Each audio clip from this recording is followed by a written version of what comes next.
ground.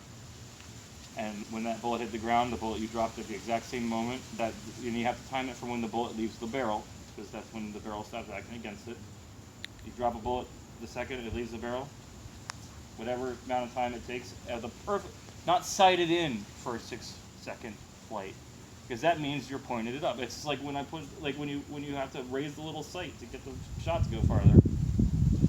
You're lifting the barrel up to do that.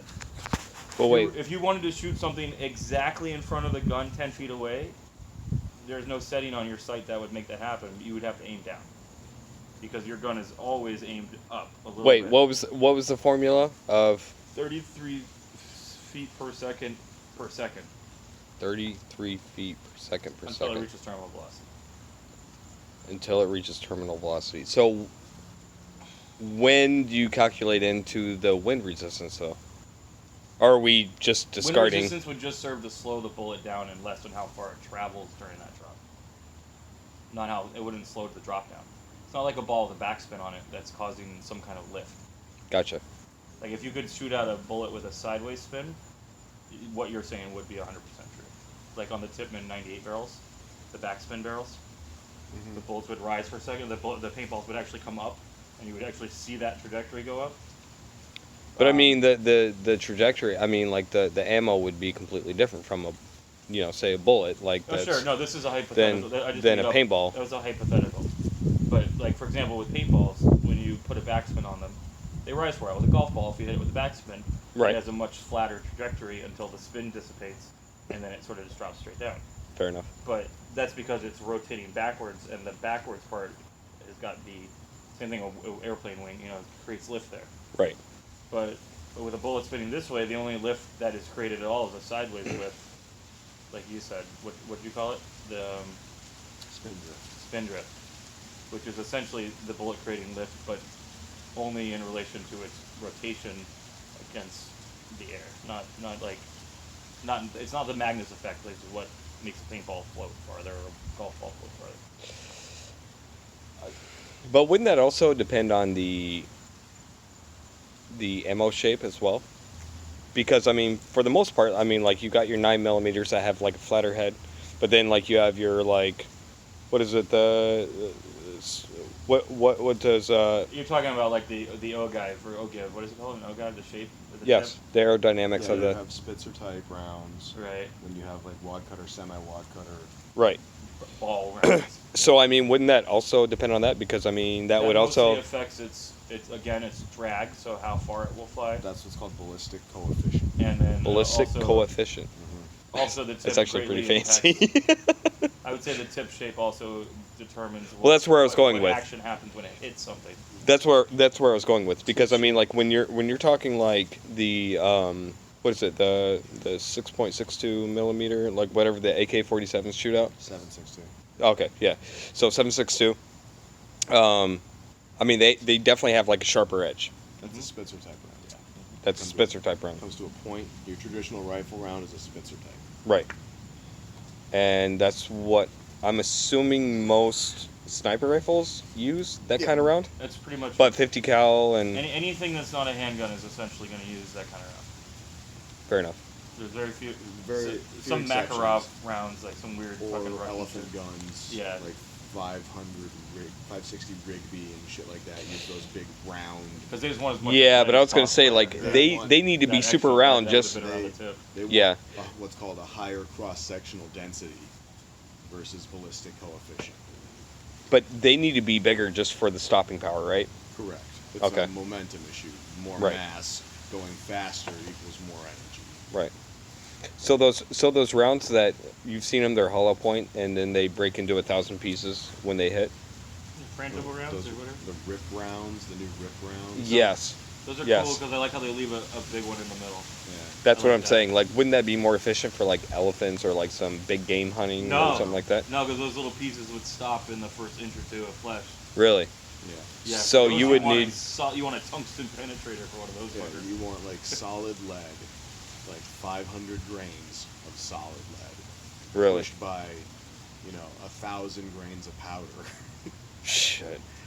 Yeah. So your ratio would be so you would need stopping power on that. It's all about achieving the magical mass versus velocity at the time of impact.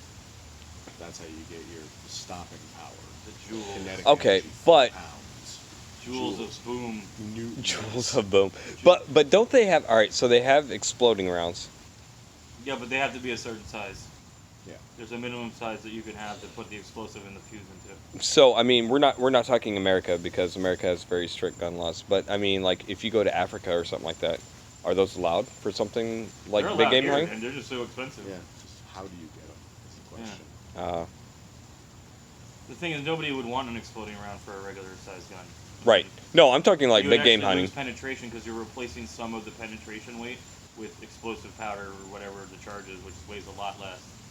But for Unless- like an elephant gun, per se, like wouldn't that make more sense for something No, like that? You would No. want penetrative power rather than You'd- what, A little explosion on its surface. Because of the thick skin. Yeah, you want penetration power. You don't want hydrostatic shock. Those organs are in real deep. No You gotta shit. get that bullet in real deep. You gotta remember when an animal's rib is as thick as your arm, you want You want something that can penetration. break through. Yeah. like I want something I can hunt a building with. Now here's a question. So, right now, right, the most powerful round that I know of is 50 cal, right? But there's more. There's more than that. Oh, sure. There's others that just barely squeak in under that law that they have. Isn't there some law where they can't make them over that size? Yeah, over a certain size, they become what's called a destructive device. Yeah. So, but they can. A sneak destruction around device it. like a bazooka, like they Yes. classify it in the same. Yeah. No shit. All Or a right. sawed-off shotgun. All right. So, but if you shot, like, I mean, you have to have bigger rounds than what's legal in America for, like, big game hunting. No. Like, I no. No. 50 cal would be just fine for an elephant. You think? Oh yeah. But it's not legal in like California, even though you won't really hunt elephants. Yeah, you're not gonna hunt Yeah. elephants in California, but would there be an exit wound with a Depends 50 on cal? who you hit. Depends on what kind of 50 cal ammo you're using too. There's like 13 different types. Depleted uranium Don't make them anymore. doesn't mean you can't count. They make them now tungsten, Okay. called slat T. Slat T. Sabo light armor penetrator tungsten. When it shoots, it drops a bunch of plastic that was making it almost a bullet shape, and Yeah. out comes just a fucking dart of the densest Yeah. metal other than uranium. Literally, a Oh dart. shit. A fucking... So basically, you're curing their cancer and killing them at the same time. No, it's not. No. No, it's not radioactive. Tungsten is inert. Yeah. Oh, it is. Yeah, in fact, they try to replace bullets with it a lot, like for like or in California they don't want lead bullets anymore, so they're like replacing Shocker. them with a mixture of bismuth and tungsten. Yep, they're also doing like the what was it, like the non-lethal rounds and shit.